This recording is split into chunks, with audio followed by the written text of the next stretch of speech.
Welcome to our much anticipated Module 2 motorcycle test video. This is Alex from BikeMatters, and in this quick video we'll be looking at the vital bits of information that you need to know about before finally getting your big boy license.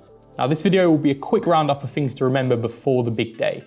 Check off all of these tips and you'll be well on your way to finishing this last test with your A1, A2 or full A license in hand.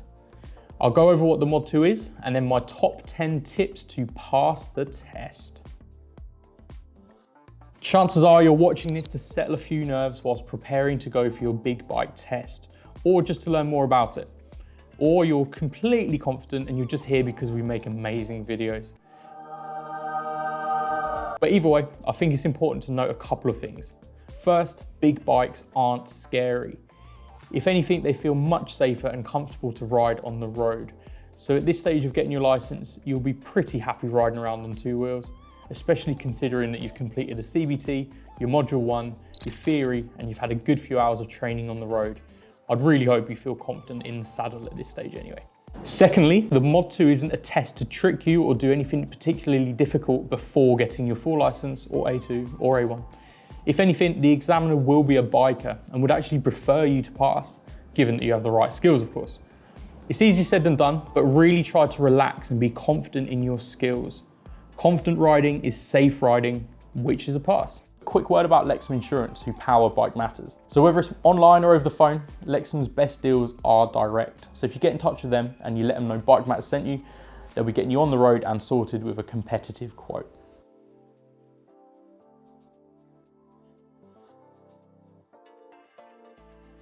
It goes without saying that the Mod 2 test will be different for every single rider, as traffic and weather, amongst other things, will vary between each test, much like normal riding really. If you've been receiving expert tuition leading up to this point, as I had with Jim at CamRider, the most important thing is to listen to their advice and tips, which will be from the person who knows you best on the bike at this point. Their advice really is number one. For me, Jim noticed that my lifesavers were overall good, but I had a tendency to check over both shoulders when leaving a roundabout or changing lanes for some strange reason.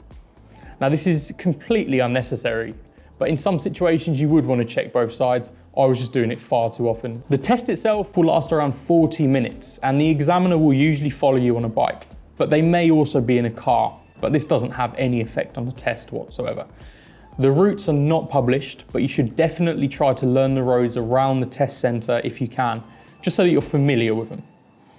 Outside of that, the structure of the Module 2 will be about the same for every rider, and it's split into 5 main sections that you're tested on. First is the eyesight test. It's the obligatory read that number plate from 20 meters. Fail this and it's game over already, and usually they'll make you read their number plate, so there's no getting out of it. Then it's the show me, tell me questions. CamRider gave me a sheet which covered every question and answer set on day 1 of my big bike training. I'd recommend looking through this straight away to start getting familiar with it. We did also cover it on the day of the Mod 2 test before riding to the test centre. You're asked 2 vehicle safety questions just to make sure you know how to carry out basic safety checks. Then you'll have the independent ride. Now this is for around 10 minutes and it's often following signs towards a destination with no guidance from the examiner. Mine was leading to the dual carriageway immediately leaving the test centre, and it's designed to assess your ability to ride safely while making your own decisions. Note that you can't fail the test if you go off route, and it could be at the start, middle or end of the test. You'll also have to follow signs and instructions via intercom, and this will be throughout the test except for, of course, the independent ride. The examiner will be speaking to you through a one-way Bluetooth earpiece, so you can hear them clearly, but they can't hear you. So feel free to scream and shout if you really need to. Lastly, and I suppose most importantly, you're displaying safety and confident control in varied road settings. So this will be general road riding, and this including the lifesavers, your mirrors, indicators, making good progress and planning ahead, your follow distances, and leaving yourself space to safely ride your motorcycle.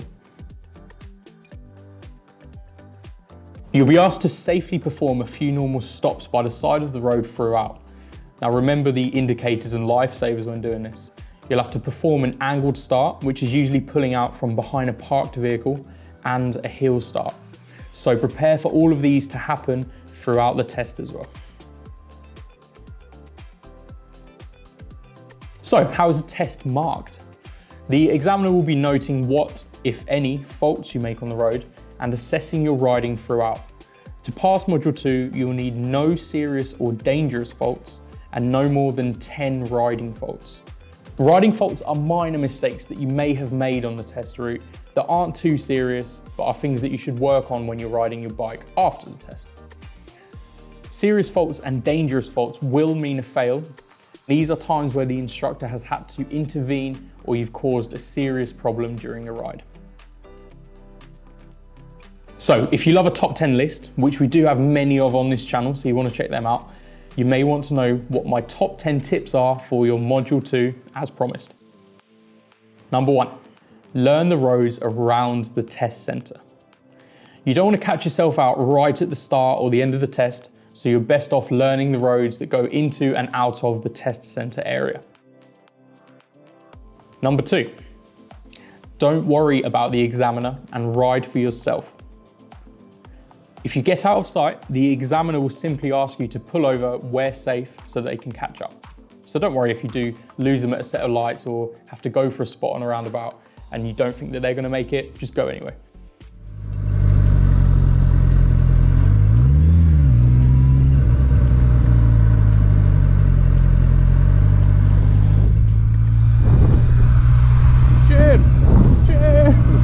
Number 3, speed limit signs. It's a top tip here. If you're unsure of the speed limit, lampposts along the road usually indicate 30 miles an hour.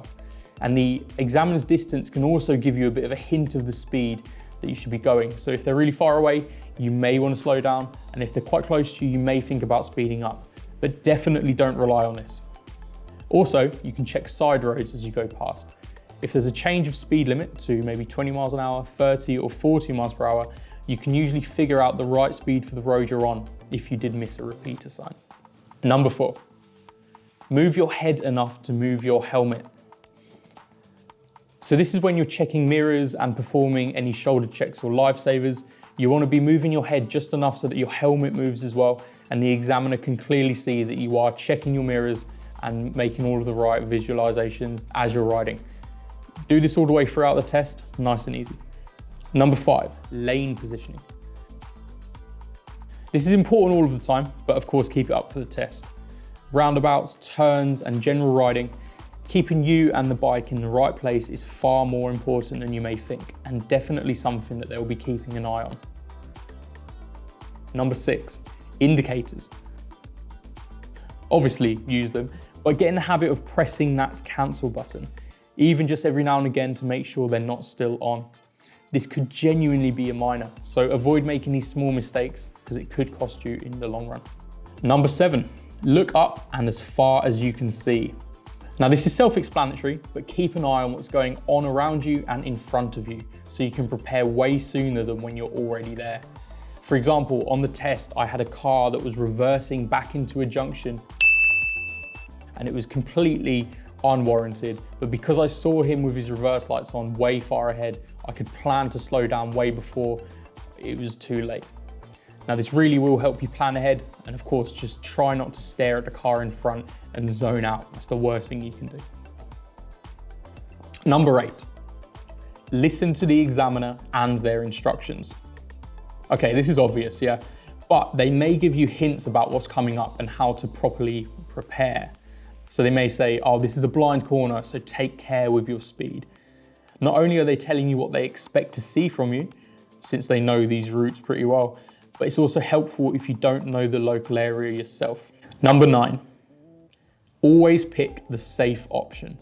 So if you miss a turn or you're not in the right position to safely do what they are expecting you to do, pick the safe option. Keep riding, take the exit you're in the lane for. Don't take any risks in jumping across traffic. If everything stays safe on the ride, the instructor will just say, oh, you've missed a turn there, but they'll genuinely not mark you down if everything stays safe, and they'll get you back on track and back onto the test route. Number 10, relax and enjoy it as much as you can. The Mod 2 isn't something to trick you, you're just literally showing how good you are at riding a bike, just with a very strict mate. If you ride safely, you will pass. It's as easy as that. Couple of bonus tips. Most importantly, remember all of your documents. So this is your CBT certificate, your theory test, your Module 1 pass certificate, and your physical license.